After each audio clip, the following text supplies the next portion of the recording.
Vacancy Legal Recruitment, a refreshingly unique and personal talent agency developed specifically for legal. Dedicated to the sector and with extensive experience working across legal services and legal technology, we bridge the gap between your requirements and top-tier legal talent. Get in touch today and say hello at vacancy.co.uk. You're listening to the Today's Conveyancer podcast, the leading source of information for residential property lawyers in England and Wales. Don't forget to subscribe and sign up to our free newsletter at todaysconveyancer.co.uk. You can also follow us on LinkedIn and Twitter. Hello, welcome along to the Today's Conveyancer podcast. Today we have a new feature, something we're introducing in 2025. I'm delighted to be joined by a good friend and part of our business actually, in the sense that Ian delivers a number of our Today's training, CPD and continuing competence sessions. Ian Quayle, probably very familiar to a lot of listeners. He is the CEO of IQ Legal Training and a familiar face to many, no doubt. Wow, thanks, David. This new feature we are loosely describing as transactional tips in residential conveyancing. Friday fun. We're actually recording the first few of these on a Friday. And the idea behind these is to start talking about challenges that conveyancers face that they might want a little bit of guidance and advice about. We are encouraging people to submit questions to us, and at some point in future topics, episodes, David. we can point them at Ian as well. But today is all about scoping the retainer. So tell us about what we need to know about scoping the retainer. Start off at where we need to start. If we think about onboarding clients, David, the first thing that we've got to do is establish our contractual and tortuous relationship with the client. And we do that by, in the good old days, David, the engagement letter, the introductory letter. These days, let's call it the retainer.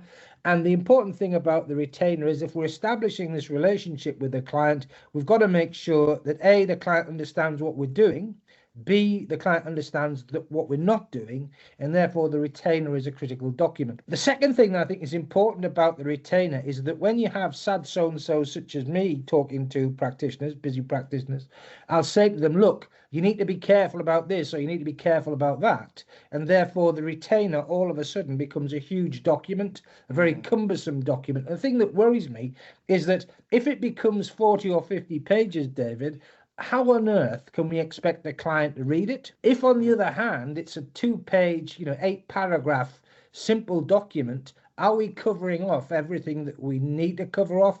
And I constantly have the battle with myself, David, saying, where are we with this? We've got a spectrum of 90 pages where we cover everything off, but we probably get a situation where the client loses the will to live and doesn't read it and doesn't understand it. And then we've got the 2-page, 8-paragraph. The client reads it, yet he gets it, but there's loads of stuff missing. So I sit sort of somewhere between the two. And what I'm interested in is making sure that we protect ourselves, because the retainer, I think, does two things. One, it tells the client what we're going to do and not going to do. And it also protects ourselves against negligence claims or breach of contract claims. So we've got to sort of gather all of those things to do and try and ensure that we cover everything off that needs to be covered off. So the retainer, David, put simply, establishes our relationship with the client. It ensures that the client understands, or should understand, what we're doing and not doing. It should also give us an opportunity to ensure that clients have realistic expectations of what we do. And the sort of legal bit, the techie bit, the client appreciates where we could be liable for negligence or for breach of contract and where we can't. So it's a tricky task, David. Every firm should have a retainer. It should be in writing.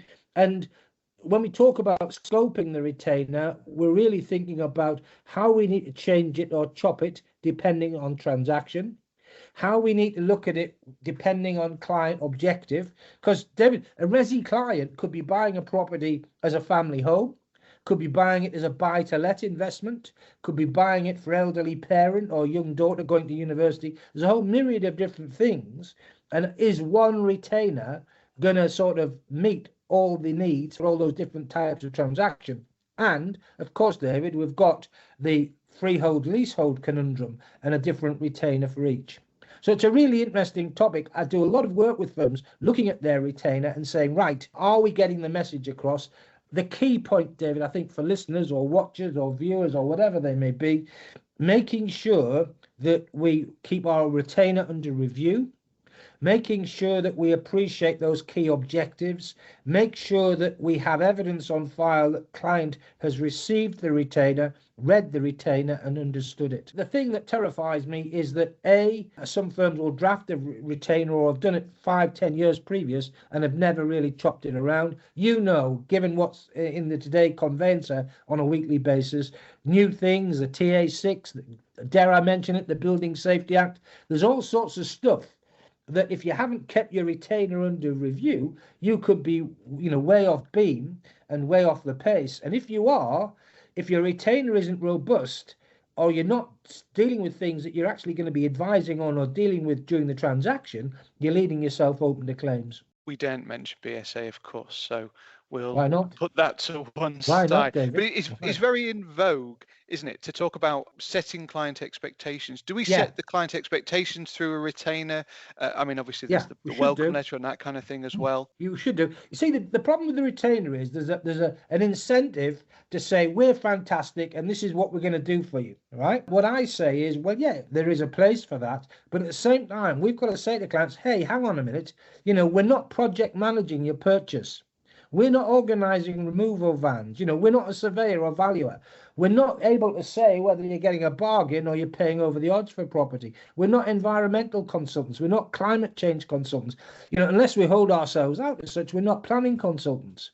So it's that sort of thing, David. It's making sure the client gets what we're doing. I am going to be disrespectful as far as clients are concerned. A lot of clients think conveyancers are a nuisance. They seem to love estate agents on the basis that estate agents find the property of their dreams or find a buyer so that they can then sell this property to buy the next property of their dreams. So they're in the client's good books. I think often conveyancers are in the client's bad books right from the start. And therefore there's a danger to try and oversell what we're doing. And I think in doing that, we could create vulnerability and exposure. Never mind I know we do, because that, if we're not careful and we overpromise, we could lead ourselves down client complaint or worse still, claims. So leaning into that thought process then, where are firms going wrong? What bad practices are out there? And equally, you described the fact that you're going into firms and talking to them about this. What good practice do you see out there? Good practice, firms saying, we're not this, we're not that, we're not the other. So, being robust with the client. Look, you're paying us a fee for the conveyancing service. This is what the service is.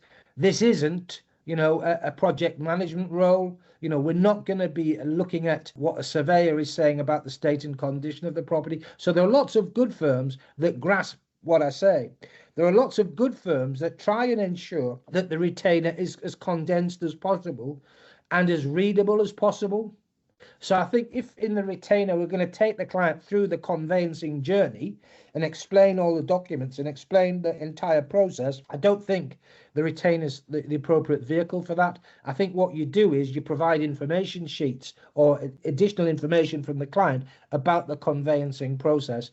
The retainer is, in essence, setting out our relationship with our client, making sure the client is aware of what we're doing and the limitations of what we're doing, making sure the client understands what we're not doing. I think as far as explaining the conveyancing process is concerned, we can use other processes and provide additional information that does that task. So to answer your question, David, what are people doing well? I think that's what they're doing well. What are people doing badly? They're not drafting the retainer and thinking about client objective. I've just mentioned clients could be buying resi property for lots of different purposes. Client could be buying a resi property, and the reality is it's a commercial purchase. They're buying a house and they're going to convert it into a dental practice, or they're buying a house and going to divide it into flats. Well, that's not a resi purchase, but it might transpire or might appear to be a resi purchase at the start. So I think getting to know what client objective is, making sure the retainer is sort of directed towards that objective is important. I think the other good thing is to provide some form of summary at the end of the retainer.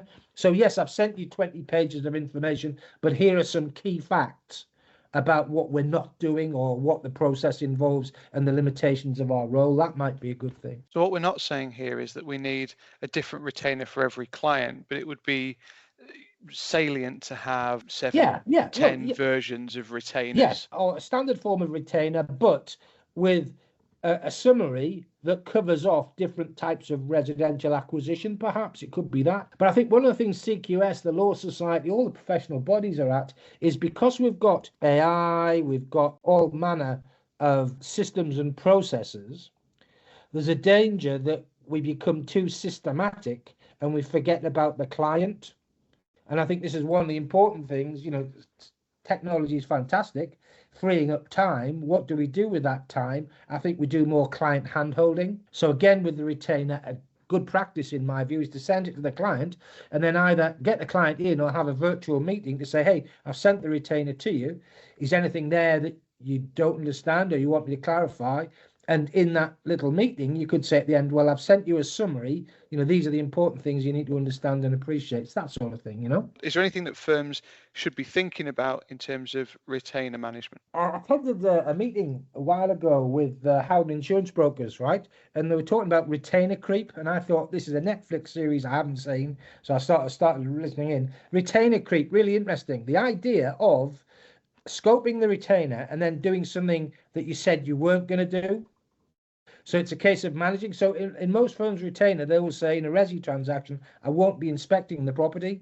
And then something happens. So there's an argument about the western boundary. So I tell you what, Mr. Client, I'll come out and have a look. What you've got to do in that situation, David, is expand the retainer to say, originally I said I wasn't going to look at the boundary. There's a boundary issue. I'm now going to go out to the property and have a look at it. But all I'm going to be doing is looking at that western boundary and nothing else.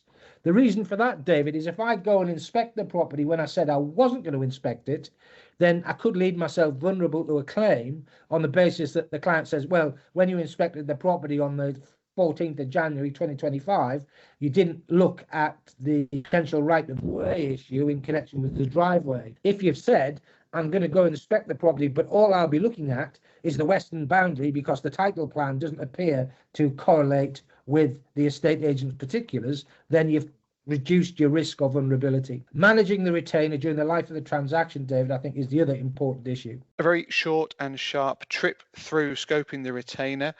As I say, the whole point of this is that we're going to be doing these on a regular basis, transactional tips for resi conveyancers, and we might think of a better name here, mightn't we?